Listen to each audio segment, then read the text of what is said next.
ایک ایشو جس پہ دلی خواہش ہے، پتہ نہیں آپ لوگ کتنا کام کر سکتے ہیں، آپ بھی اور فائز عیسیٰ صاحب بھی، وہ ہے مسنگ پرسن کا معاملہ. ہمارا ابھی بھی ایک جرنلسٹ ہے عمران ریاض، پاکستانی سرزمین سے ہی کہیں لاپتہ ہے نا.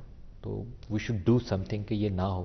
بلوچستان کی بھی جو شکایت آتی ہے اسی وجہ سے آتی ہے. تو ہر شخص گنا جانا چاہیے. آپ کے انٹرنمنٹ سینٹر میں بھی کوئی ہے تو وہ بھی گنا جانا چاہیے. اس کے اوپر کچھ آپ کر سکتے ہیں؟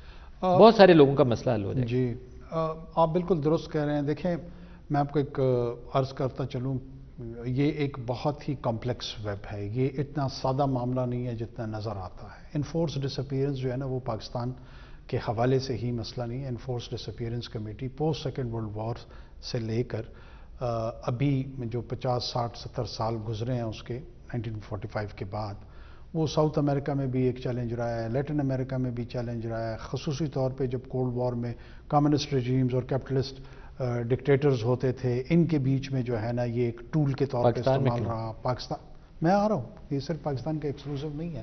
ہندوستان میں اس وقت میں ایک جگہ دیکھ رہا تھا کہ جو انفورسڈ ڈس اپیئرنس کمیٹی ہے یو این کی، اس نے بلوچستان کے حوالے سے جو، کیونکہ ان کا ایک میکانزم ہے، لوگ مجھے اس میں غلط لے لیتے ہیں کہ میں اس کو ڈینائی کر رہا ہوں. میں کسی چیز کو ڈینائی نہیں کر رہا ہوں.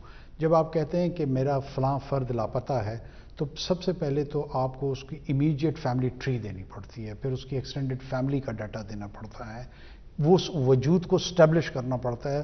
دوسرے فیز میں اس وجود کے لاپتہ ہونے کی طرف جایا جاتا ہے. اس میں جو تعداد بلوچستان کے حوالے سے وہ 50 تھی، اور جو ہندوستان کی کشمیر کے لاپتہ یا انفورس ڈس اپیئرنس لوگ تھے وہ 8000 کے تھے. لیکن جو ڈرم بیٹ ہے وہ ہمیں یہاں زیادہ سنائی دیتی ہے، وہاں کم سنائی دیتی ہے. کیا 50 ہونے چاہیے؟ ایک بھی نہیں ہونا چاہیے.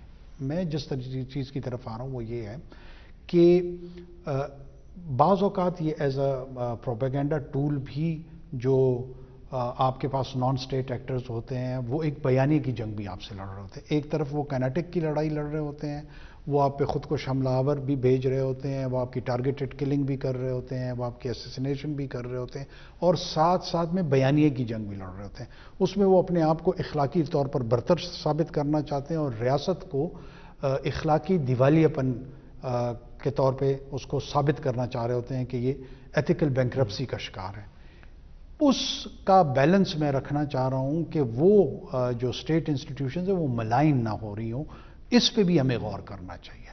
ساتھ ساتھ میں ان نان اسٹیٹ ایکٹرز کو جو لیگل فریم ورک آپ کے پاس ہونا چاہیے، جہاں پر آپ ان ٹیررسٹ کو کنوکٹ کر سکیں، ان کی کنوکشنز کو انشور کر سکیں، ان کی انویسٹیگیشن میں آپ مختلف لیگل ٹولز لا سکیں، وہ آپ دینے کو تیار نہیں ہیں. کسی بھی پارلیمنٹ میں آپ ڈیلیبریشن نہیں کرتے. 80,000 افراد شہید ہو گئے ہیں.